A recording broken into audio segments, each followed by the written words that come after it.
I'm here to talk about the East Arnhem Healthy Skin Program that commenced in September 2004.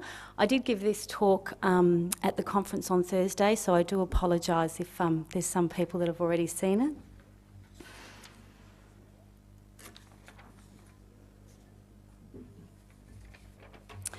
So the aim of the East Arnhem Healthy Skin Program was to reduce the prevalence of scabies and skin sores in 6 remote Aboriginal communities as a primary prevention strategy to reduce circulation of Group A streptococcal.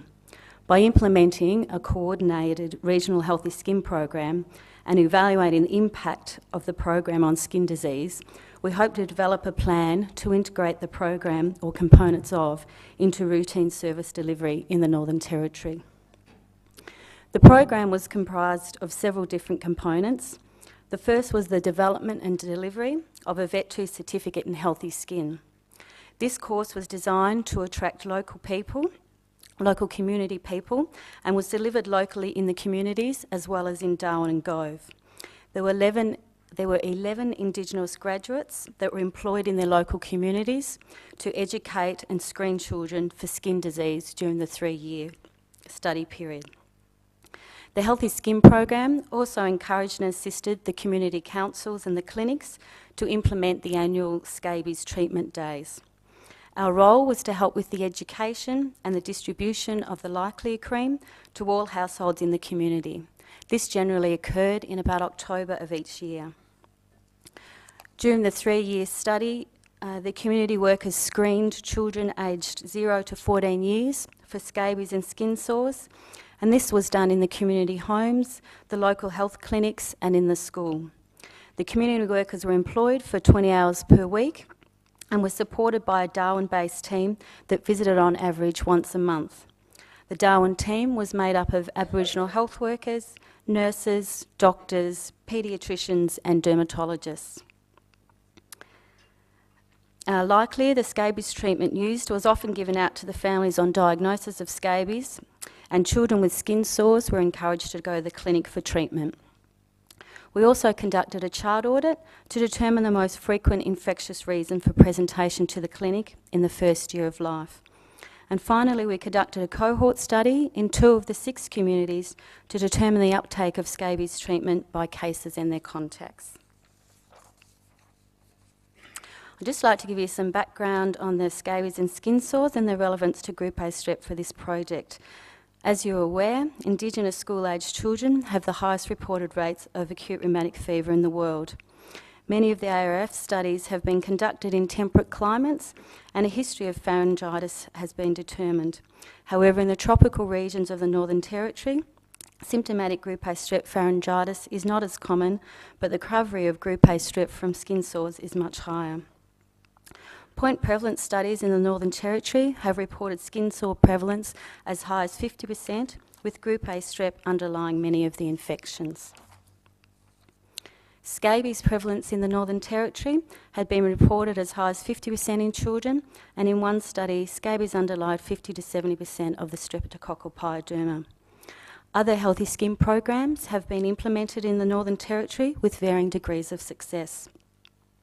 One study reported reduced rates for children less than 5 years after a scabies treatment and clean-up day from 35% pre-intervention to about 12% 15 months post-intervention. Another study in an island community reduced scabies rates from 32% to less than 10% 2 years later. With this knowledge, the East Arnhem Healthy Skin program was conducted in 6 communities and some of the homelands associated with these communities. During the 3-year study period, there were 6,000 skin assessments performed on 2,300 children, which was about 88% of our target population. The majority of children were seen 2 or more times. 1/3 of the screenings were performed at the school, and the other 2/3 of screenings were undertaken in the clinic or community. That picture is one of our community workers, Rosalind, screening a young boy on the veranda of his house. What we found about the East Arnhem region was that the average monthly prevalence was much lower than in previous reported studies at around 13%, and it remained the same over the 3-year study period. When we look at the scabies prevalence by age groups, the largest burden of disease is seen in those aged less than 3 years. This prevalence is substantially higher than those aged 3 to 14 years. Scabies prevalence decreased with age, but as you can see from the 2 different coloured bars, the prevalence remained the same in the first 18 months of the study and the last 18 months. For children aged 3 to 14 years, more comprehensive data was collected during the school screening. When we removed that 0 to 3 year age group, where the burden of disease was so high, we did find that scabies prevalence decreased for the children seen at school. This was about 2,000 children, 2,000 screenings, and the infected scabies reduced significantly for screenings performed in the first 18 months compared to screenings performed in the last 18 months. Skin sore prevalence for all ages showed a vastly different picture to that of scabies, in which a significant reduction was observed in the last 18 months compared to the first 18 months. The average monthly sore prevalence was 35%, slightly higher among males than females, and there was no evidence of a seasonal variation. There was a slight increase in prevalence during the last dry season months, but this remained lower than at any other time during the first 18 months of the project. Unlike scabies prevalence, where the highest burden of disease was in those aged less than 3 years, skin sore prevalence was high in all age groups. The reduction in skin sore prevalence was also evident across all the age groups. Skin sore prevalence was lower in all age groups over the latter 18-month period, with the greatest absolute reduction amongst children aged 3 to 14 years, in which there were 20 fewer cases of skin sores for every 100 children seen. For children aged 3 to 14 years, where we collected the more comprehensive data on the number and type of sores when the screenings were performed at school, for children with 5 or more sores, we found that there was a significant increase in the treatment they received in the last 18 months as opposed to the first 18 months. Although there was an increase for those with crusted or purulent sores, it was not significant. It appears from these graphs that the number of sores is more of a marker for treatment than the type of sore. I guess most people in the room know that the carpet treatment manual used in the remote clinics recommends that with more than 6 sores or sores that look severe, that treatment should be given. Just looking at the results from the child audit, The aim of the child audit was to determine the frequency of presentations and infectious disease burden at the primary healthcare services in 5 of the remote communities visited by the East Arnhem Healthy Skin program. There were over 7,000 presentations to the clinic for 320 children. This was an average of 21 visits per child in the first year of life. At least one infectious condition was reported for 2/3 of the presentations. Skin conditions, that's including sores and scabies, was the 3rd most frequent infectious reason for presentation at the clinic. The graph on top, it may not be very clear, is scabies, and the graph on the bottom is for skin sores.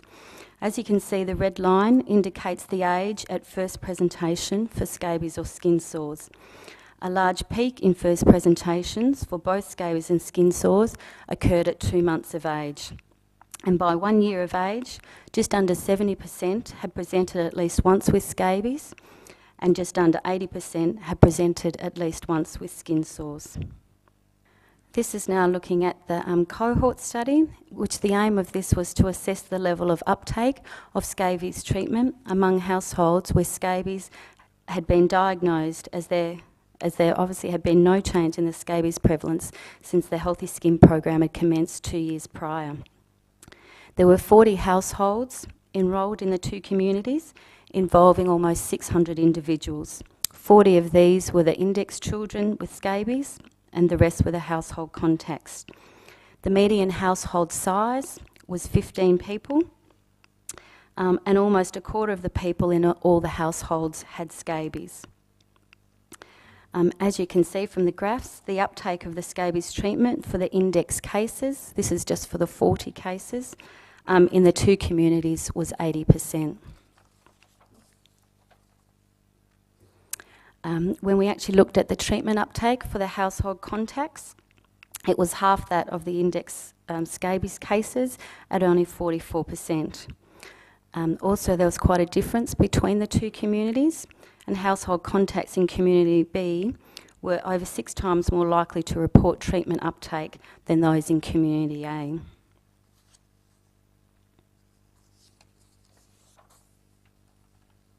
We looked at the factors associated with individual treatment uptake and found that people with scabies were twice as likely to use the treatment compared to those without scabies.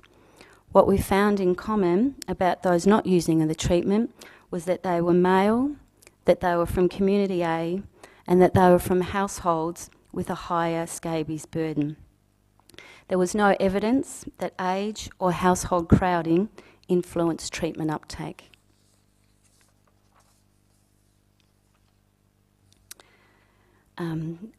In conclusion, we found that the Vet2 training program was a successful training package to employ community people with no previous health background, and that the learning packages would be readily adaptable to other projects. Just to recap on the scabies burden was highest in those aged less than 3 years, and the uptake of the current treatment regime for scabies is not well utilised. Skin sore prevalence decreased significantly, but still remains unacceptably high across all the age groups. Our results and the implications for practice. Obviously, just looking at the 2 treatments, improving the uptake of scabies treatment by being more definitive about who are the closest contacts to scabies cases, and not necessarily just looking at all household contacts, being a little bit more definitive and looking at those who are handling the young child or the person that actually has the scabies in the house. And also just looking at implementing the CARPA guidelines for skin sores as recommended. As I think we often see so many sores in the community, certainly in the top end, it may not be the same down here in the centre, that we often see that many sores are the norm, and that perhaps we could increase our use of benzathine penicillin. Where are we going from here with the results of this research? We're looking at the use of ivermectin for uncomplicated scabies and their contacts. There's also been a proposal to look at using short course oral antibiotics for skin sores. And I think there's a meeting next week to look at lowering the threshold for the treatment of skin sores.